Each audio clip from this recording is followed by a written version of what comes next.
इतिहास कायरों का थोड़ी लिखा जाता है, लिखा जाता है वो महावीरों का भी लिखा जाता है। लेकिन इतिहास बहादुर लोग को याद करता है ना। कायर लोग भी माफी मांग लेता है 6-6 बार। क्या पॉलिटिकल क्लास इतना इंडिफरेंट हो गया है कि कोई फर्क नहीं पड़ता है? पटना साइंस कॉलेज में एडमिशन नहीं मिलता था तब लोग दिल्ली पढ़ने जाते थे, और आज कोई पढ़ना नहीं चाहता है। जिसको भी थोड़ा बहुत पैसा है वो सब दिल्ली भाग जाता है। इसकी जिम्मेदारी फिक्स करनी होगी अगर वाकई में हम मौलाना आजाद को ट्रिब्यूट देना चाहते हैं। अमीर भारत निरक्षर बना रहा है और गरीब भारत को शिक्षित बनाया था। फ्री में सब पढ़ाई किए, फ्री में। जो फाउंडेशन की जो बुनियाद उस शिक्षा के रख रहे थे वो क्या था? Secular scientific education. English scientific modern education का सबसे ज्यादा फायदा हिंदू समाज को हुआ है। आईआईटी में कितने मुसलमान पढ़ लिए, कितना क्रिश्चियन पढ़ा? बिल्डिंग ज्यादा है, शिक्षा कम है।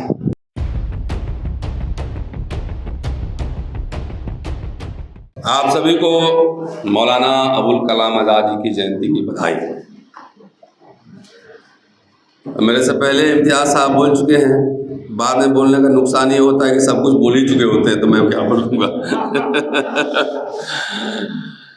तो शकील साहब ने मुझे फ़ोन किया कि भाई पटना आना है, बोलना है मौलाना साहब पे। तो मैंने कहा वहाँ बड़े बड़े लीडर्स होंगे मंच पे, अब मेरे जैसा अदना आदमी क्या बोलेगा वो। फिर भी हिम्मत करके मैं आया, और आया तो देखा एयरपोर्ट से निकलते ही सरकारी विज्ञापन है अबुल कलाम आजाद साहब का। तो मैंने भाईजान से पूछा कि मुचकुंद दुबे कमेटी रिपोर्ट किधर है? तो एक बार मिले थे इंडिया एंट्रेंस सेंटर में मुचकुंद दुबे साहब, मुझे इस सेमिनार में मिले थे हम लोग। तो हमने पूछा कि सर क्या हुआ कमेटी रिपोर्ट का? तो उन्होंने कहा कि दबा के बैठ गया है, सब दबा कर बैठ गया है। मतलब मुख्यमंत्री के बारे में कह रहे थे। तो बेहतर ट्रिब्यूट तो ये होता कि मुचकुंद दुबे कमेटी रिपोर्ट ही लागू हो जाती है, यही ट्रिब्यूट होता। क्योंकि आजकल गले में माला विचारों पर ताला, ये वाला प्रचलन ज़्यादा है। बड़े बड़े फूल मालाएं सब कुछ अर्पण होता है, लेकिन आइडिया क्या है, आइडियोलॉजी क्या था, किस तरह के भारत का निर्माण चाहते थे ये लोग, इस पे चर्चा कम है। बिल्डिंग ज़्यादा है, शिक्षा कम है। बिल्डिंग खूब बन रहा है, फ्लाईओवर, हाईवेज, एक्सप्रेसवे, लेकिन एजुकेशन जो फंडामेंटल है उस पर खर्चा कटौती कम होते जा रहा है। अब तो न्यू नेशनल एजुकेशन पॉलिसी आया है, अगर उसको ठीक से पढ़ लीजिए तो पता लग जाए कि हम किस दुनिया में जाने वाले हैं। विश्व गुरु बनने का दावा है, लेकिन सरकारी एजुकेशन खत्म हो रहा है। मैं सोच रहा था कि जिस गांव के जिस स्कूल से हम पढ़ के और दिल्ली विश्वविद्यालय तक पहुंचे हैं, मेरा घर यहीं से, यहाँ से 1.25 घंटा लगता है मेरे गांव जाने में। क्या आज हम सब अपने बच्चों को इस स्कूल में पढ़ा सकते हैं? जितने लोग यहाँ बैठे हैं मंच पर, मुझे लगता है कि सब लोग सरकारी स्कूल के ही पढ़े हैं। प्राइवेट में जाना उस समय खराब माना जाता था, ट्यूशन पढ़ना खराब माना जाता था, ये कमजोर है ट्यूशन पढ़ता है। पढ़ा सकते नहीं? मेरे गांव में मुझे याद है, मेरे हेडमास्टर, उनका नाम था बलराम ठाकुर, जाति से भूमियार थे। और ये प्रसंगों से कहना जरूरी है, क्योंकि आजकल दलित राजनीति में भी खास तरह का चलन है कि सब दुश्मनी, सब दुश्मनी। तो कुछ दोस्त भी तलाश कर लो भाई, खाली दुश्मनी तलाश करोगे तो कहाँ सर्वाइव कर पाओगे। तो बच्चों को अगर कहीं के स्कूल गया, उसको टांग के घर से मंगवाते थे स्कूल में, मेरे गांव में आधा मुसलमान है, आधा बैकवर्ड है, एक घर का ऐसा है। और कोई भी बच्चा अगर नहीं आया उसको टंगवा के घर में से मंगवाते थे, स्कूल में क्लास लगती थी। क्या उस स्कूल में पढ़ के आज हिंदू कॉलेज या IIT या IIM से कोई जा सकता है? ये सवाल हमें खड़ा करना होगा। दूसरा सवाल, अगर आज अबुल कलाम होते, देखिए किसी की जयंती क्यों मनाते हैं? जयंती इसलिए मनाते हैं कि आइडिया का अपने आसपास में कितना प्रासंगिक है, वो कितना रेलेवेंट है, तभी तो मतलब है मनाने का। तो आज अगर अबुल कलाम आज़ाद होते, इम्तियाज साहब ने सारा ब्रीफ आपको दे दिया, उन्होंने क्या क्या किया था, हम आइडिया से बात करेंगे, उसको एक्सटेंड करते हैं थोड़ा सा। तो आज मौलाना साहब कहाँ होते?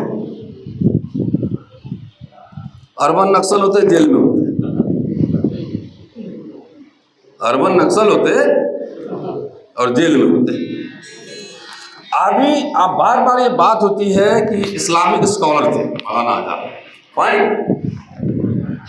लेकिन जो फाउंडेशन की जो बुनियाद उस शिक्षा के रख रहे थे वो क्या था? Secular scientific education. Secular scientific education 14 वर्ष तक उन्होंने फ्री किया था कि सबको अनिवार्य फ्री शिक्षा होनी चाहिए। तो वो सेकुलर साइंटिफिक एजुकेशन IIT और तमाम ललित कला एकेडमी और तमाम इम्तियाज साहब बोल चुके हैं, उसका फायदा किसको हुआ? उसका फायदा हिंदू समाज को ज्यादा हुआ। मौलाना साहब तो अभी मदरसे में अटके हुए हैं उर्दू में। इंग्लिश साइंटिफिक मॉडर्न एजुकेशन का सबसे ज्यादा फायदा हिंदू समाज को हुआ। IIT में कितने मुसलमान पढ़ लिए, कितना क्रिश्चियन पढ़ा, लेकिन आज जो हालात हैं, हिंदू पानी मुस्लिम पानी, हिंदू फूड मुस्लिम फूड, तो आज मौलाना साहब को भी जो है ना मुसलमाने खेमे में डाल दें। ज्यादा इधर उधर बोलते तो जेल भी ठेल देता उधर। तो मैं सोच रहा था कि अंबेडकर और मौलाना साहब एक साथ संविधान सभा में थे, और ये मेरे शोध का भी विषय होगा कि आखिर कॉन्स्टिट्यूएंट असेंबली में जो डिबेट्स चल रहे थे उसमें अंबेडकर और मौलाना आज़ाद क्या पोजिशनिंग कर रहे थे, ये जानना बेहद ज़रूरी है। मैं अंबेडकर साहब का एक मैं पढ़ रहा था और बाद में मौलाना साहब के आइडिया से मैंने कंपेयर किया। 4 साल बड़े थे मौलाना साहब, 4 साल बड़े थे अंबेडकर से। और जो बोरो कमीशन आया था 1918 में, तो एजुकेशन के ऊपर उनका एक मेमोरेंडम उन्होंने दिया, सबमिट किया था। तो एजुकेशन के ऊपर एक लाइन है और मैं उससे कंपेयर कर रहा था कैसे एक ज़माने में बड़े बड़े लोग एक ही तरह से सोचते थे। अमूमन यूनिवर्सिटी ग्रांट कमीशन बना है, वो आइडिया कहाँ से आया? तो अंबेडकर ने जो बात कही और बाद में हमने इनके आइडिया से कंपेयर किया, तो एजुकेशन फंडामेंटल है। बेसिकली एजुकेशन, दोनों के आइडियाज के बीच एजुकेशन फंडामेंटल है। अब बताइए, अभी तो भारत अमीर देश हो गया ना, कहते हैं 5 ट्रिलियन इकोनॉमी होने जा रहा है, 5 ट्रिलियन। और जब आजाद हुआ तो भारत तो गरीब था। तो गरीब भारत ने मुफ्त में शिक्षा दिलवाया। सोचिए, गरीब भारत ने मुफ्त में शिक्षा दिलवाया। मेरे पास एक मैसेज है मोबाइल में, एक YouTube चलता है अम्बेडकर नामा, तो अम्बेडकर नामा में 3 बच्चों को स्पॉन्सर किया 50 लाख रुपए हायर स्टडीज के लिए, चंदा मांग के। एक लंदन पढ़ा, एक जर्मनी पढ़ा, एक स्टूडेंट अभी पढ़ रहे हैं कलकत्ता में। मेरे पास एक मैसेज आया है एक बच्चे का कि कोलंबिया यूनिवर्सिटी में उसका एडमिशन हो गया, विश्व के 3 बड़े यूनिवर्सिटी में हुआ। अब फीस दलित है और वर्किंग क्लास फैमिली, उसको फीस भरने का पैसा नहीं, रोज मेरे पास 2-3 फोन ऐसे आता है। तो अमीर भारत में इस दलित लोगों को स्कॉलरशिप मिलता था, मिल रहा है बिहार में? हैं? मिल रहा है नहीं? अमीर भारत, उसमें SC/ST को पोस्ट मैट्रिक फेलोशिप मिलता था। हाँ जी, मिल रहा है किसी को? नहीं मिल रहा है। तो अमीर भारत निरक्षर बना रहा है और गरीब भारत को शिक्षित बनाया था। फ्री में सब पढ़ाई किए, फ्री में। और ये आइडिया कहाँ था? अम्बेडकर का, मौलाना साहब का, जवाहरलाल नेहरू का आइडिया। आखिर क्या था कि आप नेहरू कैबिनेट में अम्बेडकर ही लॉ मिनिस्टर बने, मौलाना एजुकेशन मिनिस्टर? क्या वजह थी? इसमें सोचा जाना चाहिए। आप तो हाथ उठाने वाला मंत्री लोग होता है,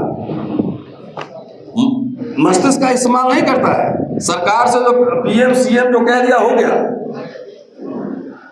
सरकार में डिबेट चलते थे, डिफरेंस ऑफ ओपिनियन रहते थे। मौलाना साहब एजुकेशन मिनिस्टर बनाया गया, वो धार्मिक स्कॉलर थे, लेकिन वो साइंटिफिक एजुकेशन को प्रोपेगेट कर रहे हैं। ये बेसिक आइडिया है जो सीखने की जरूरत है। ये आइडिया है बेसिक। अंबेडकर जो कह रहे थे 1927 में एजुकेशन को लेकर, और मुझे लगता है कि ब्रिटिश गवर्नमेंट के समय जो हालत थे, अंबेडकर शराबबंदी के खिलाफ थे। बोले कि ये सब बेकार का आइडिया है, फालतू का है, सब घर में कच्चा पिएगा मर जाएगा, इससे बढ़िया टैक्स लगाओ और टैक्स का पैसा लेके स्कूल अस्पताल खोलो, एजुकेशन को बढ़ाओ। तो यहाँ तो किस तरह का बंदी है सब देख ही रहे, किस तरह का है देख ही रहे ना। सुना है होम डिलीवरी है। तो ये स्थिति क्यों है? ये शकील साहब बैठे हैं और सीनियर लीडर्स हैं यहाँ पर। मुचकुंद दुबे कमेटी रिपोर्ट पढ़ा जाए, उसको मुद्दा बनाया जाए। क्या पॉलिटिकल क्लास इतना इंडिफरेंट हो गया है कि कोई फर्क नहीं पड़ता है? पटना साइंस कॉलेज में एडमिशन नहीं मिलता था तब लोग दिल्ली पढ़ने जाते थे, और आज कोई पढ़ना नहीं चाहता है। जिसको भी थोड़ा बहुत पैसा है वो सब दिल्ली भाग जाता है। इसकी जिम्मेदारी फिक्स करनी होगी अगर वाकई में हम मौलाना आजाद को ट्रिब्यूट देना चाहते हैं। पॉलिटिकल क्लास क्या, इंटेलेक्चुअल क्लास क्या इतना इंडिफरेंट हो गया है? मुझे दिनकर की एक लाइन देखिए, आजकल जो है अगर मुझे रोल मॉडल मानना हो बिहार से, मैं बिहार का ही हूँ, तो मैं अनुग्रह बाबू को मानूंगा, श्री बाबू को मानूंगा, बाबू जगजीवन राम है, तमाम ऐसे लीडर्स, RS शर्मा हमारे गुरु के गुरु, ऐसे लोग, मैं DN झा का स्टूडेंट रहा हूँ, वो हमारे रोल मॉडल हो सकते हैं। दिनकर हैं, नागार्जुन हैं।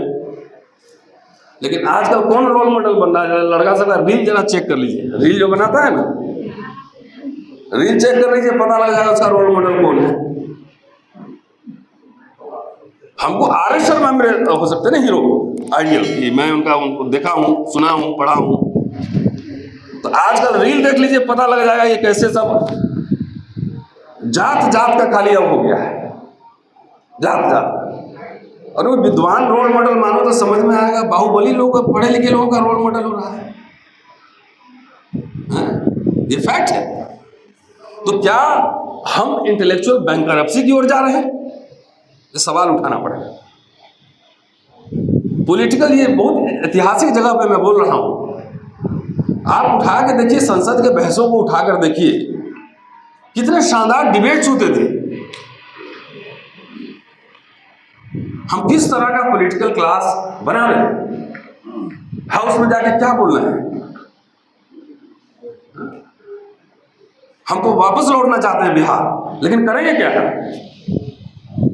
तो ये जिम्मेदारी इंटेलिजेंसिया, इंटेलेक्चुअल्स की भी है, और उसमें दिनकर ने एक बड़ा बढ़िया लाइन कहा है, वो मैं सुनाना चाहता हूं। उन्होंने कहा है कि असली स्थिति तो यह है कि जनता चाहती है कि मनीषी ऐसा हो कि वह राजा और प्रजा दोनों को डांट सके। इंटेलेक्चुअल ऐसा हो जो राजा प्रजा दोनों को डांटे। यहाँ इंटेलेक्चुअल वही भागा रहता है, हमको बीसी लगवा दीजिए, हमको ये लगवा दीजिए, सिफारिश होते रहता है। जब तक मनीषी इस धर्म का पालन करता है तब तक जनता उसके साथ रहती है। स्वराज्य के पूर्व मनीषियों का इस देश में बड़ा सम्मान था, क्योंकि मनीषी शासकों के खिलाफ आवाज उठाते थे। मगर अब मनीषियों का आदर बहुत कम हो गया है। जो मनीषी लेखक और कवि हैं वे कला की सेवा तो करते हैं, लेकिन समय के जलते प्रश्नों पर अपना विचार व्यक्त नहीं करते। स्पष्ट ही यह सुरक्षा की राह है, और जो सुरक्षा खोजता है जनता उसकी खोज नहीं करती। हम लोग सुरक्षा की खोज में ही मारे गए। इंटेलेक्चुअल्स, जिस सोसाइटी का इंटेलेक्चुअल क्रिटिक नहीं कर सकता है अपने समय के चलते सवाल पर, गिरफ्तारी भी होगी, जेल में जाना पड़ेगा, कोई फर्क नहीं पड़ता, जेल में जाना पड़ेगा। तो इतिहास कायरों का थोड़ी लिखा जाता है, लिखा जाता है वो माफी वीरों का भी लिखा जाता है। लेकिन इतिहास बहादुर लोग को याद करता है ना।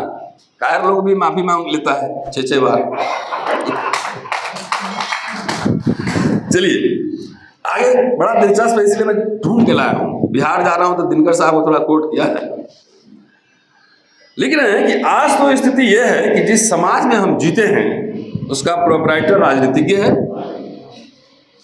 मैनेजर अफसर है, और मनीषी इंटेलेक्चुअल मजदूर है। कुछ मनीषी अध्यापक और प्राध्यापक, कुछ लेखक, कवि और पत्रकार हैं, मगर वे हमेशा चौकन्ने और सतर्क रहते हैं कि कहीं कुछ ऐसी बात मुंह से या कलम से न निकल जाए जिससे सरकार के साहब और विश्वविद्यालय के कुलपति नाराज हो जाए। जिस समाज के मनीषी असुरक्षा से इतने सशंकित, भयभीत हैं, उस समाज का नेता राजनीतिज्ञ ही होगा। द रोल ऑफ इंटेलेक्चुअल में बात कर रहे हैं कि एक इंटेलेक्चुअल का क्या कंट्रीब्यूशन हो सकता है। ये बात करें दिनकर। आज दिनकर रोल मॉडल नहीं है लोगों के, हैं? उनकी किताबें भी लोगों के घर पे नहीं हो। अब एक और बाबा नागार्जुन का सुना देता हूँ, वो भी दिलचस्प है। वो कहते हैं कि 5 तरह के भ्रष्टाचारी होते हैं, 5 तरह। हाँ, तो उस समय इंटेलेक्चुअल के बारे में कहते हैं, एक कैटेगरी जो है ना, स्पेशल कैटेगरी, कहते हैं कि 5वीं लेकिन स्पेशल कतार होगी बुद्धिजीवियों, साहित्यकारों और कलाकारों की। इस कतार को मैं स्पेशल इसलिए मानता हूं कि बिना कि बुद्धिजीवियों, साहित्यकारों और कलाकारों की ठाकुर सुहाती के बिना शासक वर्ग इतना पतित हो ही नहीं सकता है। स्पष्ट है, मेरे जैसा साहित्यकार भी इसी पंक्ति में आता है। यह दूसरी बात है, हमारी इस कतार में जो आगे खड़े हैं वो पद्म भूषण और पद्म श्री के तगमों से नवाजे गए। ये क्या फर्क पड़ता है अगर सपोज हमारे जैसे लोग को प्रमोशन नहीं हुआ, विदेश जाने में पाबंदी लगाया, सब कुछ करता है अनकहा तरीके से, क्या फर्क पड़ता है उससे? हमारा काम लिखना, पढ़ना, और जो दिनकर कह रहे तो वही काम है। इंटेलेक्चुअल क्रिटिक डेवलप करना हमारा काम है। शासक वर्ग के हाँ में हाँ मिलाना हमारा काम नहीं है। हमारा काम सही रास्ता बताना है। अगर बिहार में हम जयंती मौलाना साहब का मना रहे हैं और बिहार की शिक्षा के बदहाली पर अगर चर्चा नहीं हो, एनसीईआरटी से हटा दिया गया, सोचिए जरा किस दिशा में हम जा रहे हैं। बिहार बंद हो जाना चाहिए था कम से कम, उसके खिलाफ नहीं हुआ। आजकल शकील भाई साहब, आजकल ट्विटर से ही काम चल जाता है ना। ट्विटर खेल के जो है हो जाता है।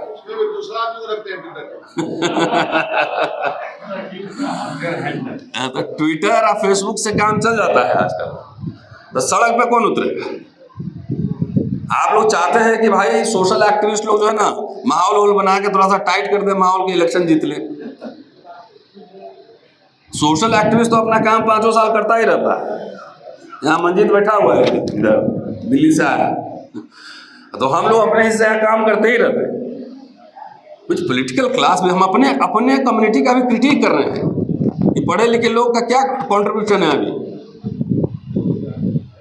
जो क्रिटिक होना चाहिए था क्यों नहीं हो रहा है। सरकारी स्कूल जितने पूल और बिल्डिंग बन रहे हैं 8,000 10,000 करोड़ रुपए में सरकारी स्कूल रिवैम्प हो जाएगा। ये डिबेट बनना चाहिए। अगर मैं आया हूं यहाँ कुछ सनसनी नहीं हो, कुछ बात नहीं बने, तो फिर आने का मतलब नहीं है। हवाई जहाज का टिकट ही महंगा है, आप यहाँ खर्चा करवा रहे हैं। तो ये पढ़ा जाए, और मुझे लगता है असली ट्रिब्यूट यही है। एजुकेशन मिनिस्टर थे तो एजुकेशन को ही मुद्दा केंद्र बिंदु बनाया जाए। और मैं आपको दावे के साथ कर सकता हूँ, हमारा अनुभव है, इस भारत सरकार को हमने झुकाया 1 बार 2 बार। एक रोस्टर के आंदोलन में सुप्रीम कोर्ट के ऑर्डर को टर्न डाउन करना पड़ा, अध्यादेश लाना पड़ा। एजुकेशन एक मुद्दा बना लीजिए। देखिए अपर मिडिल क्लास अपने बच्चों का इंतजाम कर चुका है पटना के संत माइकल से पढ़ाने का, प्राइवेट स्कूल में पढ़ाने का कर चुका है। लेकिन क्या हमारी जिम्मेदारी वैसे लोगों की नहीं है? हमारे घर में कोई थोड़ी, हमारे घर में भी मजदूर लोग रहे, मेरे दादा दादी। तो क्या हमारी जिम्मेदारी नहीं है कि गांव के जो सबसे अंतिम पंक्ति में है उसको क्वालिटी एजुकेशन मिले?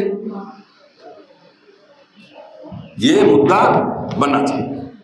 और मुझे लगता है कि न्यू एजुकेशन पॉलिसी है, 2 लाइन बोल देता हूँ, उसके बाद खत्म कर दूंगा, आप लोग भी थक गए होंगे। न्यू एजुकेशन पॉलिसी कुछ नहीं है, वो जो है ना डिस्ट्रक्शन है एजुकेशन का।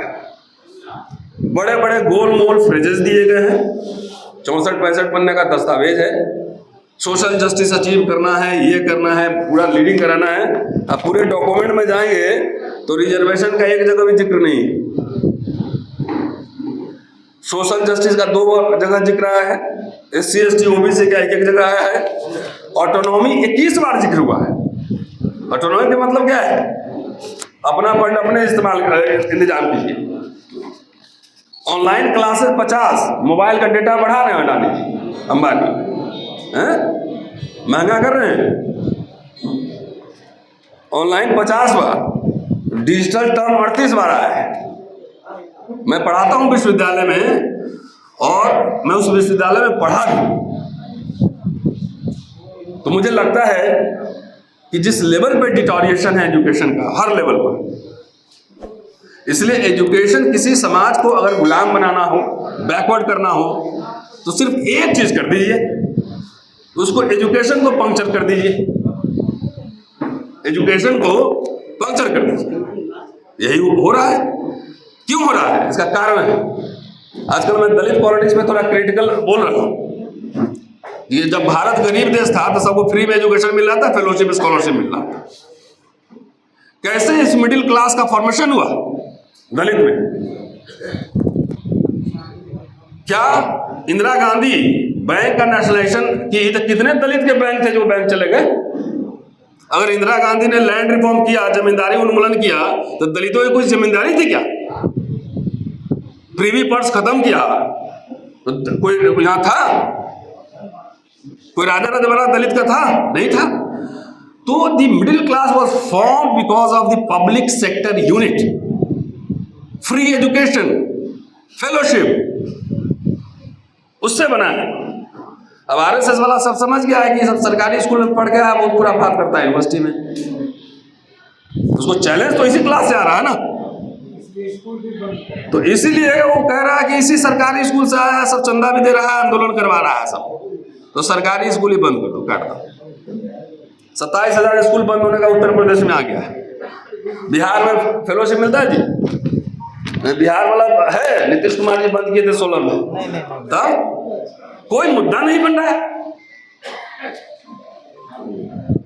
इन लोगों को PhD का स्कॉलरशिप मिलता है, पूछिए UP 1 में आया था, मोन्टेक सिंह थे, मैं मिला था उनसे, कैसे आया था इन लोगों को पता भी नहीं होगा, 40 साल ज़रा मिल रहा है। तो it was because of the public sector unit. ये तो कांग्रेस को अपना क्रेडिट भी क्लेम करने नहीं आता है, मजाक नहीं कर रहा हूं मैं। उससे ज्यादा हम लोग बोल रहे हैं, कम से कम कुछ नहीं सुन ही लीजिए। बेचारा 1.5 घंटा मेरा भाषण सुना है मंजीत यूट्यूब में। अपना लिगेसी जो है उसको तो क्लेम कर दीजिए ना, रिक्लेम कीजिए। आरएसएस बीजेपी क्या कर रहा है? नेहरू से उनको दिक्कत है, डिमोलिश कर रहा है। गांधी को कभी कभी झालू लेके फोटो खिंचा लेते हैं मोदी जी। अंबेडकर को कोट कर रहा है, और आप तो अंबेडकर को भी नहीं क्लेम कर रहे हैं। कहां क्लेम कर रहे हैं? तो आप छोड़े जा रहे हो, कब्जा किए जा रहा है। Ultimately the idea of Ambedkar, Baba Saheb तो 56 में उनका डेथ हो गया, तो आइडिया को इंप्लीमेंट कौन किया? स्टेट एंड माइनॉरिटी उन्होंने लिखा था मिनी संविधान। जवाहरलाल नेहरू को लगा कि शायद हम संविधान सभा में नहीं जा पाएंगे, तो जवाहरलाल नेहरू को उन्होंने दिया था कि भाई ये स्टेट एंड माइनॉरिटी है, दलितों के बारे में लिखा है। तो जवाहरलाल नेहरू, उसके बाद इंदिरा गांधी ने उन्हीं विचारों को किस्तों में इंप्लीमेंट किया ना। आप क्यों नहीं क्लेम कर रहे हैं कि नवोदय विद्यालय हमने बनाया? राजीव गांधी बनाया, इंदिरा गांधी ओपन यूनिवर्सिटी बना, IITI, इसको तो बार बार बोलना चाहिए। It is reputation, but it is necessary reputation.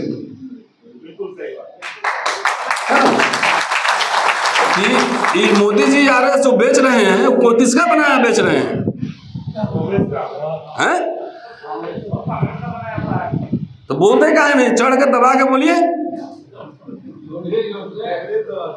हाँ, दबा के बोलिए।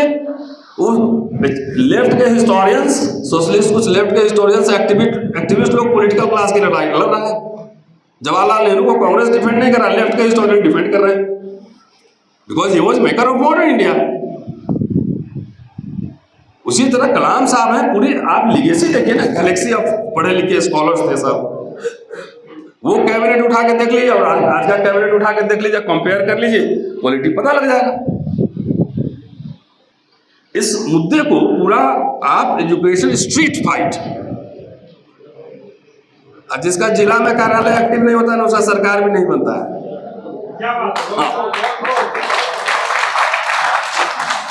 जिला में जिसका ऑफिस नहीं रहता है ना, उसका सरकार भी नहीं बनता है। तो चले गए, आप लेट से बोल रही है। वो हमको जानते हैं बहुत दिन से, और मेरे आइडिया से वो परिचित हैं। चलिए, शुक्रिया आप सभी का, और फिर आएंगे हम लोग, बातचीत करेंगे, इसको बढ़ाया जाए, आइडिया पे काम किया जाए, रिसर्च किया जाए। शुक्रिया, थैंक यू।